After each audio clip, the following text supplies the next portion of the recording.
fal építése.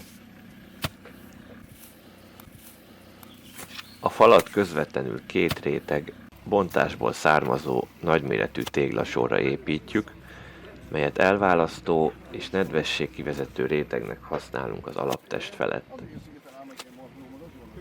A fal alapanyaga a korábban előkészített és legalább egy napot pihentetett sárkeverék, amit a téglakötés szabályainak megfelelően rakunk egymásra vasvilla segítségével, először a fal egyik, majd a másik szélére helyezve a sárlepényeket.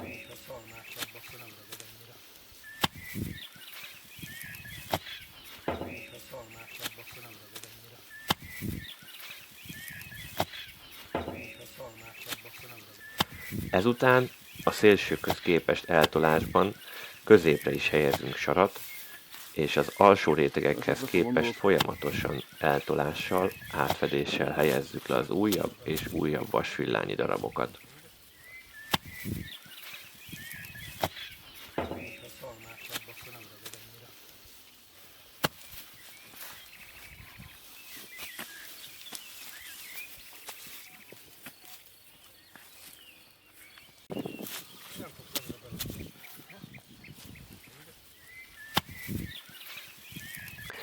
A sárlepények megfelelő tapadását biztosítja az átcsapás, a vasvillával történő földhöz csapás, melynek révén gondoskodhatunk róla, hogy a levegő teljesen távozzon a lepényekből.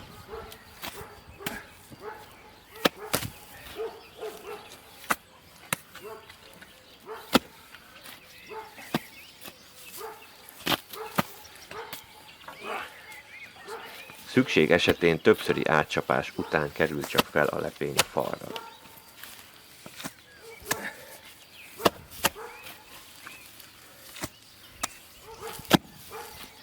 A megfelelő átcsapást a hangosan csattanó hang jelzi. A fal kaparása. Noha a fecskefalat elkészülte után függőlegesen leszoktuk vágni, célszerű már menet közben is rendszeresen igazítani a fal szélét, a vasvilla kaparó mozdulataival egyenesre vágni a készülő falat.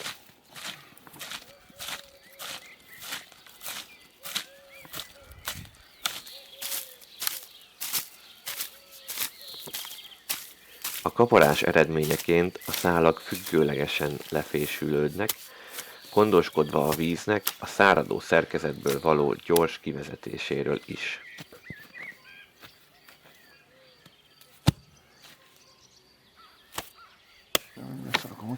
A fal építése. A fal további fejlesztése során folytatódik a sárkötegek kötésben történő lehelyezése és a lepényeknek a villa hátsó felével történő egyengetése.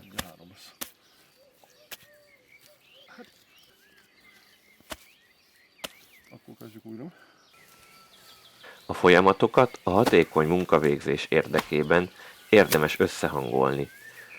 Egy fő szalmaszórást készít elő, a következő sarat csap rá. Az így kialakuló lepényt egy harmadik fő még egyszer átcsapja, ezzel a falrakást végző mester számára előkészítve a következő sárköteget, aki elhelyezi és elegyengeti azt a ferde vonalban fejlődő falon. A lepények helyes földhöz csapása a következő módon történik. Az erőt az anyag felemelésébe és a kezdősebesség megadásába kell fektetni, innen a gravitáció dolgozik. A kéz pedig pusztán leköveti ezt az ejtést.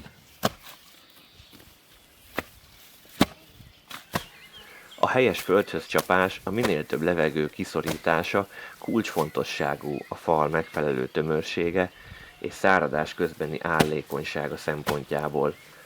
A levegősen rakott fal könnyen lecsúszhat, és a munkát előről kell kezdeni.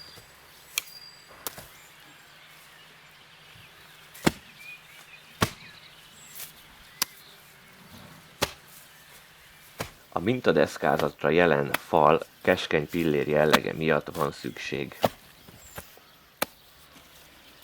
Hagyományosan az ilyen falakat jellemzően szabadon rakták 60-65 cm vastagságban.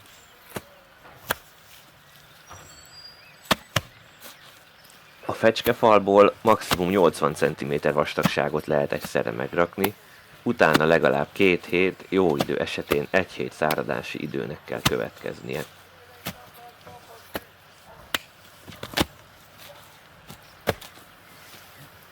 Ez alatt ez a 80 cm magas falszakasz megszilárdul annyira, hogy újabb 80 cm fogást lehessen rá tenni.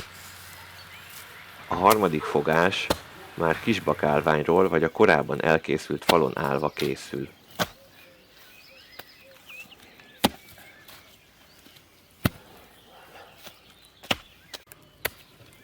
A hagyományos házkészítés során a nagyobb nyílászárók helyét általában üresen hagyták, míg a kisebb nyílások esetén mintadeszkázat segítségével rekesztették ki a lyukat.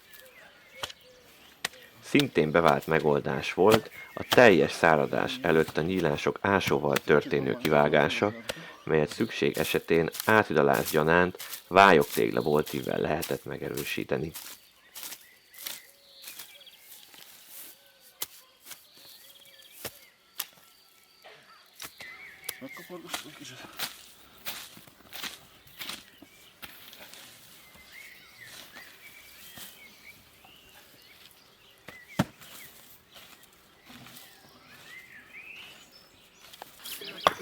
A végeredmény.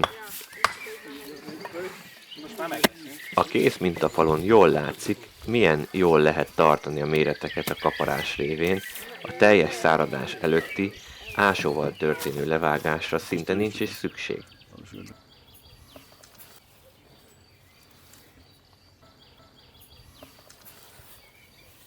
Az elkészült felületen jól látszik a vízcseppeket összegyűjtő és kivezető struktúra is.